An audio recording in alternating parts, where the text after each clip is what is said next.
what's going on YouTube? It's your boy Chaz Customs. Just wanted to shoot a little video. Wanted to do a build review on one of my projects that I finished up. Plus I have some updates to share with you guys. And this is one of my little updates. I got him a week ago. We named him Peanut because he's small. He's a 3-month-old kitten. Real handful. I forgot how much kittens can be a handful. But yeah, we've got a new addition to our family, so I'm pretty happy with this little guy. You know, he's the best. So, but yeah. So that's one of the updates. Huh, say hi. Say hi, Peanut. Say hi. Yeah, so I just wanted to share that with you guys. The two projects that I wanted to give you guys an update on are these two here, the Hijacker and the Henry J. The 6 & 9 Shelby GT 500 that I had posted in my slideshow of things I was working on. I finally got that 100% done. And I'll be doing a build review on that. I'll be posting a slideshow as well. But for these ones, I added chalk to this one. I ground up some chalk and I dirtied up the wheels, the tires, the chassis, and anything else that I could throw some rust colored chalk on there. So this one's about done. Now on this one, I added bead locks on these. I had previously bought these bead locks for my Bronco.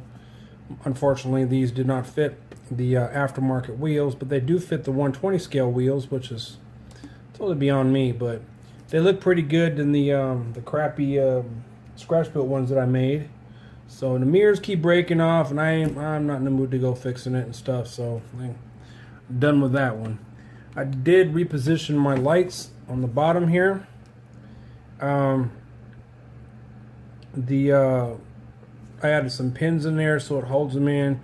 Redid the paint on the covers. Redid my hooks. I also fixed the hinges on the doors so that way because they broke off and stuff. That way I can open it up and close.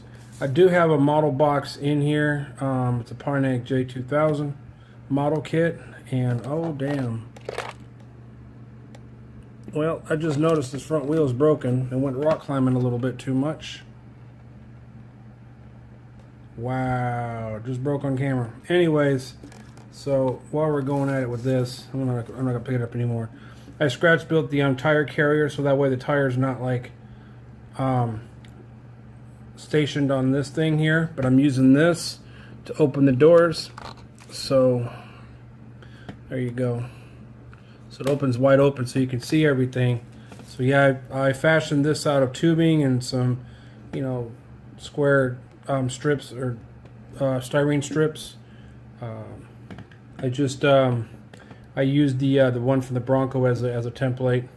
Kind of built it out of 120 scale instead of the 124 scale. So yeah, I just kind of eyeballed everything, looking at the one from the Bronco, and I just did my own thing. So it locks into place.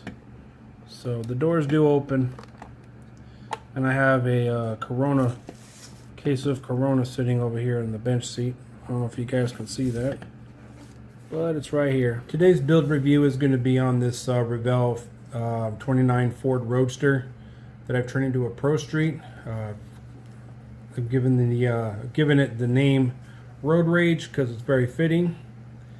Put a lot of work into this build to get it done.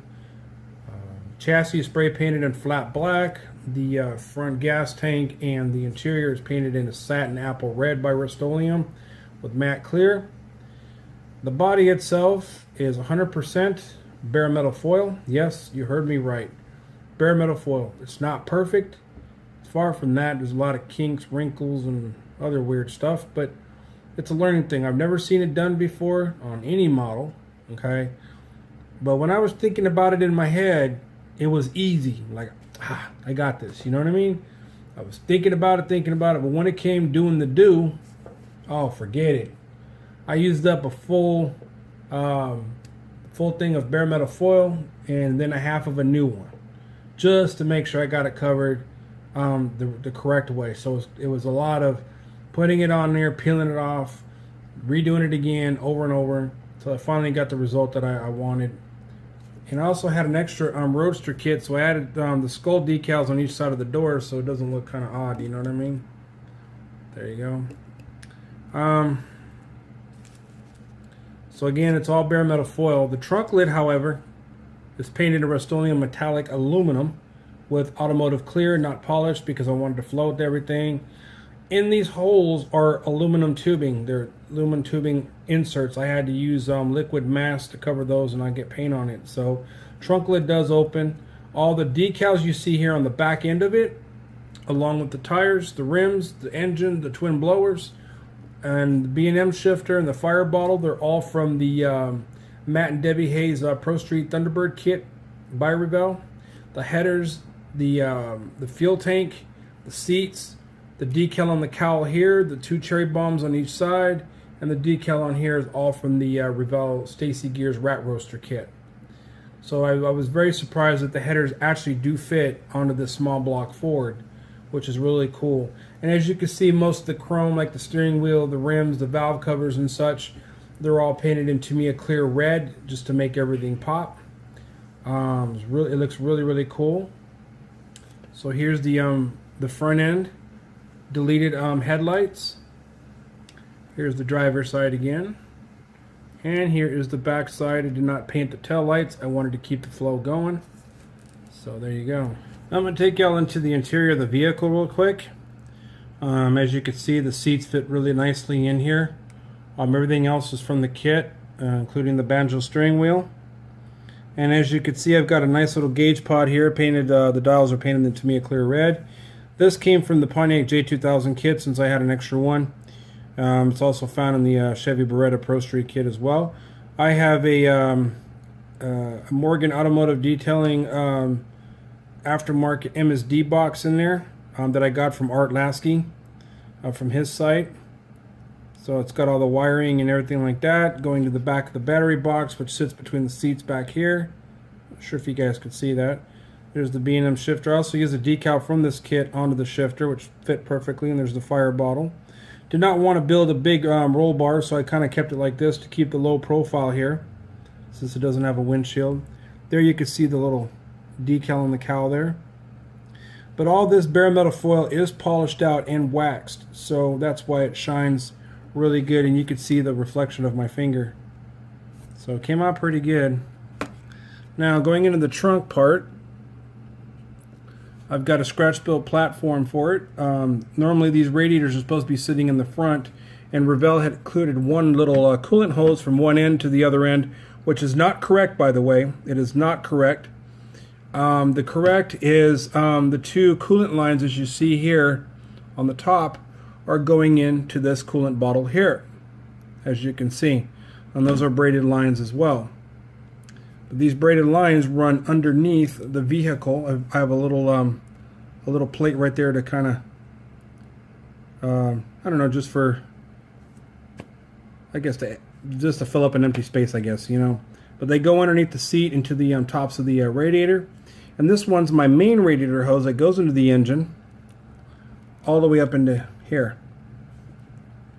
So this is all scratch built and everything like that. So nothing going on, just you know, very simple. There's no carpeting in this as well. Here's the chassis, since I'm going to show you guys. You can see I opened it up in the back there for the radiator to breathe. All the brake lines are plumbed. The brakes are from a Honda Civic kit. I had some extra ones laying around. Detailed those up really good. This got bent in the process, and I have no idea why. I have to carefully bend this back and figure why that did that. Used Tamiya titanium gold on the springs. But for the most part, it came out really nice. So you could see the engine. It's got the braided lines, the fuel line going from the fuel tank into the fuel rail that I scratch built around the plenum box there. And all those bolts and connectors are all scratch built. That's not the metal bolts. Those I have I created out of a polygon tubing. And then on top of here, I scratch built my own distributor top and added some wires. Also from Morgan Automotive Detailing that I ordered from Art Lasky.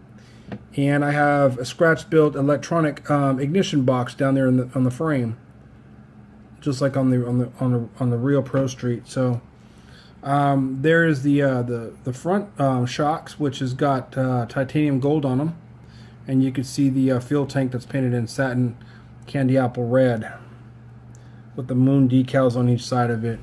It's a trip. I got everything to fit, and minus the bent axle on the rear wheel, which I'll have to like fix and whatever. But oh, the dashboard too. That's the dashboard from the kit that I glued this pod on there, and a bare metal foil. Didn't painted it flat black, and then I added I used a chrome pen for the bolts. So a lot of work went into this, but you could see a lot of the clear red, and it does make everything pop. I hand painted the engine block and the twin blowers with flat black. Looks like they're spray painted on, so that's pretty cool. I should have stripped the chrome on it though. That was my mistake. I totally forgot. The headers are spray painted in flat black though, along with the chassis. But that's it for this for Road Rage. The next video I'm going to be sharing with you guys the Honda convertible and the Citation as well. So I'm going to try to squeeze in both of those for the build review on that. So stay tuned. It will be up soon. So hopefully all of you enjoyed this video. Thank you very much for watching. It's your boy Chas Customs, and I'm out. Peace.